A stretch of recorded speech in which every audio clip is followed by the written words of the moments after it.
Hello friends, welcome to my channel.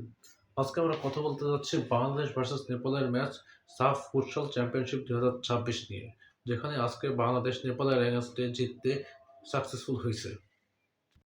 এইখানে একটি বিষয় হচ্ছে যে বাংলাদেশ এই টুর্নামেন্টে এখনো পর্যন্ত একটিও ম্যাচ হারেনি। হ্যাঁ, ভুটানের সাথে একটি ম্যাচ ড্র করেছে, কিন্তু এখনো পর্যন্ত একটিও ম্যাচ হারেনি। এটি টুর্নামেন্টের জন্য বাংলাদেশের প্রচুর লাভজনক হবে। এই টুর্নামেন্টে যেই দলের পয়েন্ট সব থেকে বেশি হবে সেই ডাইরেক্ট চ্যাম্পিয়ন হবে। এই টুর্নামেন্টে কোনো ফাইনাল সেমিফাইনাল নেই। সেই ক্ষেত্রে বাংলাদেশের জন্য এটি অনেক পজিটিভ একটি বিষয়। এবং নেপালকে আজকে আমরা ৩ গোলে হারাইছি এবং নেপাল একটিও গোল করার সুযোগ পায়নি, বা বলতে পারি নেপাল একটিও গোল করতে সাকসেসফুল হয়নি।